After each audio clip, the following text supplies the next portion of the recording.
ہم کریں گے ہر مظلوم کی حمایت۔ السلام علیکم، میں ہوں حرین فاطمہ اور آپ دیکھ رہے ہیں حمایتی نیوز HD چینل۔ نظر ڈالتے ہیں آج کی اہم خبروں پر۔ SHO شاہ لطیف کو ناظم جوکھیوں کی طرف سے پیغام، SHO کو پیسے ملنا بند ہو گئے، اب وہ بھاری رقم لے کر آیا ہے۔ بھاری ٹریفک کی اجازت نہیں، آئے دن ہمارے بچے مارے جاتے ہیں، ہم پیسے لے کر اپنی لاشیں نہیں اٹھا سکتے۔ محمد خان حمایتی کی رپورٹ۔ SHO شاہ لطیف کے بدھن چاہیا تو تے حرکتوں کرن چھڈے ڈے، مجھو ہکڑو مانو بدندے آؤں نیشنل ہائی وے بند کندوس۔ خالی ہکڑو آؤں نہ آیا، شدی گوٹ آئے، میمن گوٹ بھی آئے مسا گڈ۔ تو یہ کوڑا جے کے دھابا ڈی پہ تو تنجا مانو پیسہ وٹن تا تو مکھے ثابت کرے کر، کو ویڈیو آئے، کو مجھو مانو پیسہ وٹے ثابت کیم جل آؤں تھانے تائیں بھی کونو ویندوس۔ باقی نے ہیوی ٹریفک اجب چاہ تو نا منظور، صبح چاہ تو نا منظور، اتنے جھیڑو سیندو جے اگر تنجی پولیس مجھے مانن میں ہتھ وجندی تو آؤں نیشنل ہائی وے بلاک کندوس۔ جیس تائیں تم معطل نہ سیندے تیس تائیں آؤں نیشنل ہائی وے کون کھولندوس۔ تو میں ٹپڑی نہ مجھا مانو بدھے آؤں کو چور ہے لوپر کونے راج وارا وڈیرو آیا اسان جا مانو مرن پہ ہوا تو کہ کون تو ڈسے مک ثبوت دے کے جو کہ غلط گال کری تو تنجا مانو پیسہ تھا وٹن، مجھا مانو پیسہ وٹن آرے ماں آئی نہیں کان مکھے جڑے لکی تے 5 لکھ ڈنا مو اوے ہی کون وستا آؤں 50 روپیا روڈا وٹن دوس مانو پیارے۔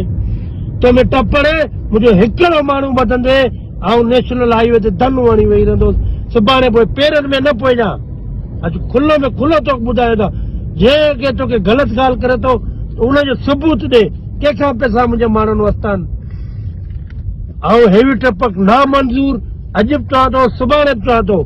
ہانے SHO شاہ لطیف کل کھولے بدھی شد اڑو حال چھڈائندا سی تو سان جو صحیح زندگی تو یاد رکھندے۔ یہ اسان جے گوٹھانا نہ ملیر ڈسٹرکٹ جو روڈ ہے، ہیوی ٹریفک جو روڈ نہ ہے، اسان جے روز روز مانو مرن تا، روز روز اسان لاشوں کھڑوں۔ عوام پولیس خالی پیسے وٹھن میں پوری ہے، ٹھیک ہے تو اڑے چنگو مرسے مجھا مانو پیسہ تا وٹھن نا تو پولیس دے نا مکھے بنی چوک پاسے سے پولیس بیار نا چھو نہ تو پیاری جڑے تو پیر گوڑ موٹے آئے تڑے تو جو تو مانو اچار تو کہ پیسہ تو دیا 50,000 روز مقاوٹ چھاجا مکھے دی تو پولیس کرے کہ پیسہ دے تو نڑی موٹے گوٹ لے آئے مو تو جے عزت کہی تو کہ اجرک دنی تو کو ثبوت تجھے مکھ دے نا تو پانجا بھائی چیک پاسے سے پانجی پولیس چھو نہ تو پیاری اگر مجھے مانو پیسہ وٹے تو ہم مانو اتیا والے تیار ہے مگر تو پانجی پولیس بیار نا چھو نہ تو پیاری انہیں بھی مو تو کے فون کئی تو پانجا پولیس آرا دے با تو ہکڑو ہن پاسے مجھے چھوکرن دا پیے ہکڑو ہن پاسے چھوکرن دا پیے تو چھو نہ تو پولیس وارا دی تو چھو تو جے روڈ خالی کر چھو تو جا تو مانو بدندوس تو میں تپڑی نہ مجھا مانو بدے مجھا مانو بدندے اور نیشنل ہائی وے بند کندوس جس تائیں تو معطل نہ سیندے تو ساگڑو مجھے پیرن میں پوندے تو میں ٹپڑے تو مجھے مانو بدی دکھار۔ ہیوی ٹریفک اجب چاہ تو نا منظور، صبح چاہ تو نا منظور، ہیوی ٹریفک اسا پیر گوٹ وارا کون ہلن ڈینداسی تو کہ بدن ہوجے بد مجھے مانن کے مکھی بدی دکھار تو میں ٹپڑے تو ہم کیر آیا آؤں جوکھیو آیا